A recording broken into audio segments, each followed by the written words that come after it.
It is prescribed by a doctor, may prescription yan.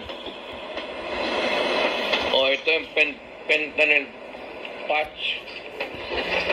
Parang ganunin mo yan, malaki man yan, guntingin mo sa 4, ganon. Tapos, isa ito, it talks for about 6 hours, 7. Wala na, palitan mo na naman. And it is prescribed by the doctor. And kinuha ko yung aking fentanyl prescription drug doon sa pain center ng St. Luke's. At nalaala ko pa, ang nagbigay sa akin noon si Dr. Javier. So I'm giving you the name and my doctor. Pagkatapos noon po, gumaling na ako, Mr. President. Hindi na ako nag-fentanyl. Hindi ko na kailangan eh. Ngayon, yan ang bumulta ka sa akin ng ganon. Tatanungin kita, yung cocaine, may prescription ba yan? Saan mo kinukuha yung supply mo? Alam ko ang tao nung dumadala sa dyan sa Malacanang. Badi-badi mo yan sila. As a matter of fact, yung yun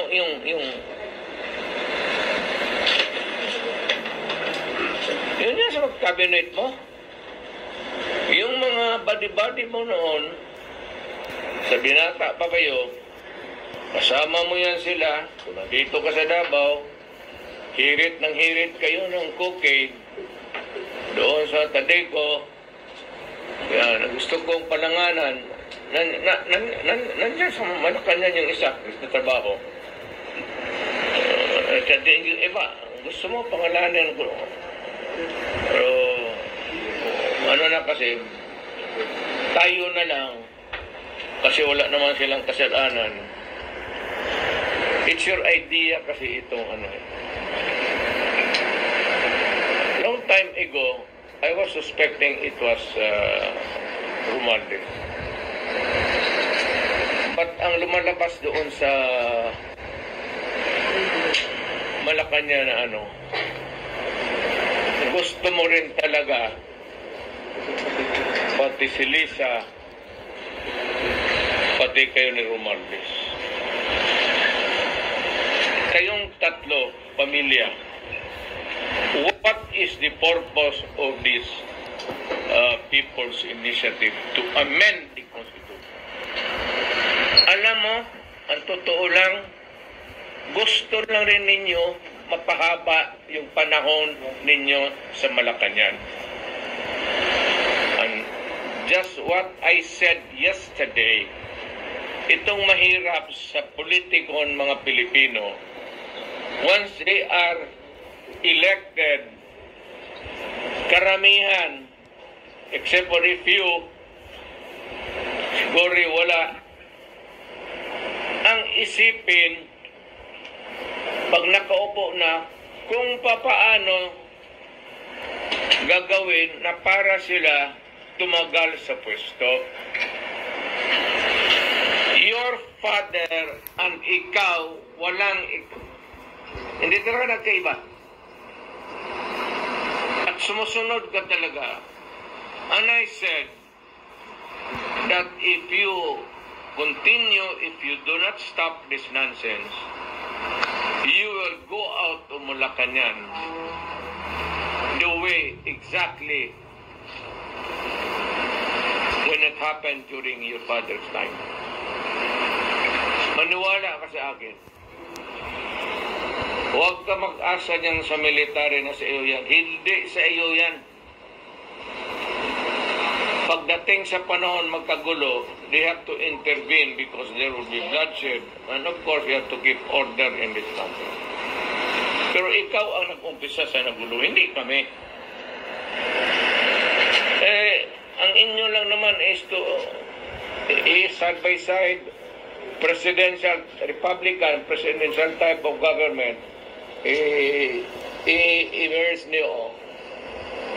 Tapos, existing yung mga officers, so, ang speaker, Sir Mardes, he becomes the prime minister. Ikaw gawain ka ng ceremonial president. Tapos, after a few years, kung hinog na yung anak mo, gusto mo nang ipasok na naman. Yan ang nakaproblema, ma'am. Huwag ninyong gawain yan. Ferdinand Marcos, huwag mong gawain yan kay pumalpak kayo dahil dyan. Milagro na lang na binigyan kayo ng pagkakataon ng Panginoong Diyos na maupo lang naman sana ng madaling panahon and to redeem your name. You are not doing anything to redeem your name. You are there, nagkakalat ka, and maybe suffer the same fate. Hindi mo talaga madala. Maniwala ka. Take it from me. Kaibigan tayo. Kaya ayaw ko nga sana bitawan nung mayor ako. Sabi mo ngayon, mga PDEA, ang PDEA, wala raw record. Itong mga PDEA na itong mga ugok na to. Sino ba nung gagong PDEA magbigay ng... Ikaw ang PDEA magbigay ng... Sir, ito yung record mo doon sa narco. It is natural that they will refuse to give it to you. But anyway, hanapin ko yun. Hindi man tinanggap yun. Pero hanapin ko yun. As soon as it comes into my hands, I will release it. But when I was mayor, lumapit sila because they are worried that you are a Marcos. Sabi nga nila, paano to sir? Sabi ko nga, ano? Sabi ko nga. O baka yung record, tinabi na talaga. Pero alam mo itong mga military, hindi naman tinatabi lahat yan. Nag-iiwan yan ng copy nila. For their protection. Nandyan yan. Maghintay ka lang. Yan ang problema. Hindi siya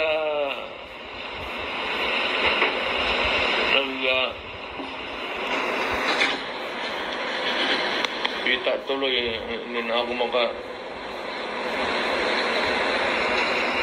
yung balita ko,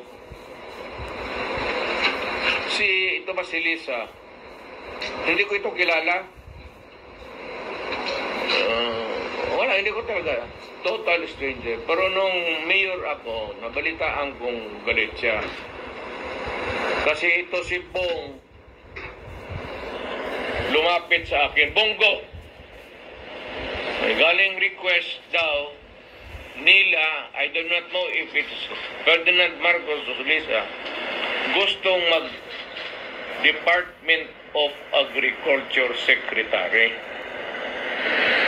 Sinabi ko, Bong, sabihin ko na kagad, right at the start, hindi ko pwedeng kunin yan kasi drug addict yan. Huwag mong isali yan sa kabinete ko.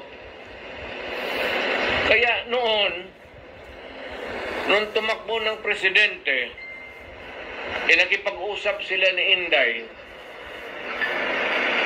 at nagkaroon sila ng unity team. Anlin, Marisa Gavilate, dan Dagjok Baru. Unity team. Tapos, Inday was the running mate. Nakita mo naman ninyo ako, ang anak ko, running mate ni Marcos. Hindi ako sumusuporta. Nagkampanya lang ako sa anak ko, but I never mentioned the name of Marcos for president. Why? Kasi alam ko, bangag.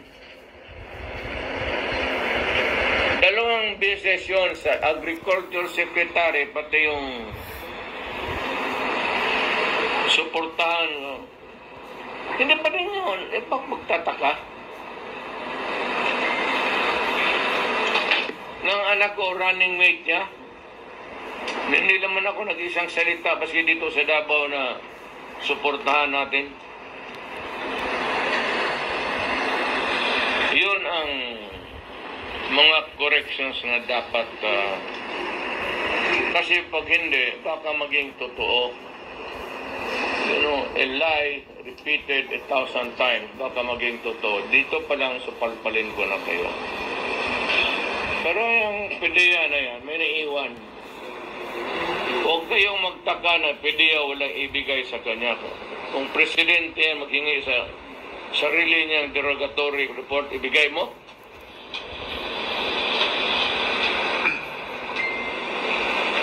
Siyempre, magsabi talaga wala. Tingnan mo, pag nawala na si Marcos, di ba maglabasa na naman yan? Lukuhan yung PDEA.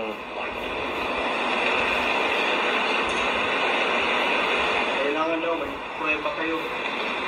Sabi ng speaker, prueba. It is not me who will prove. Hindi ako ang tumakbo ng public office. It is an accusation against him from the public.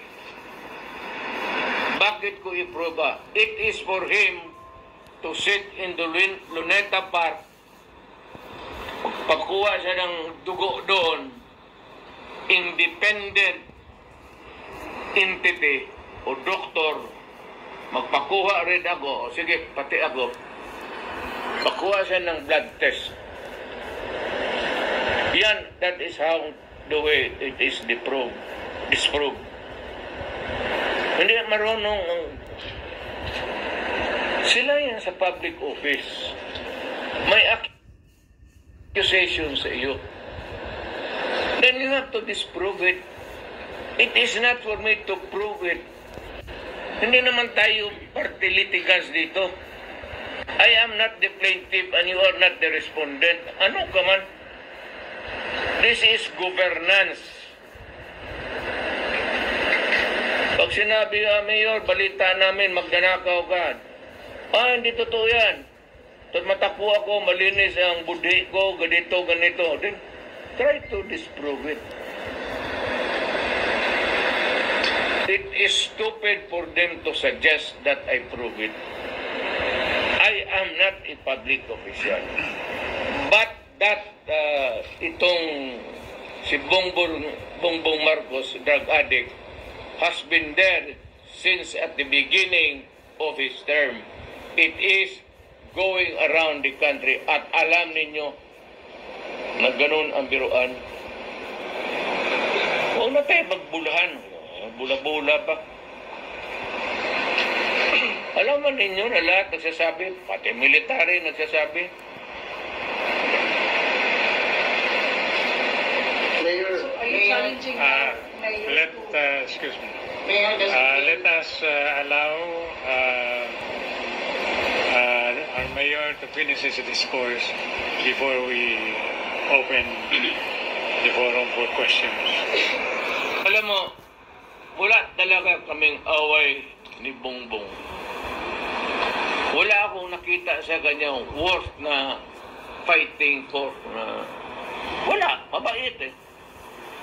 Doon nga ako nakasabi ko, I dread this moment that it would come to say it in public. Na noon sabi ko, nagdudruga siya, sinabi ko na yun. Na hanggang ngayon, we have a sitting president who is a drug addict. Now, how can you now rally the people behind to observe the law, pati yung mga PDEA, pati yung mga police, pati na military? How do you expect people now? And may I ask the president, bakit ka pumunta ng Germany right before the campaign? Bakit ka na pag-rehabilitate doon?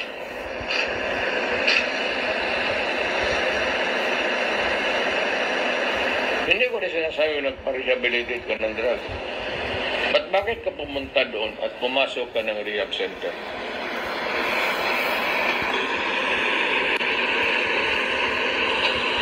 Mr. President,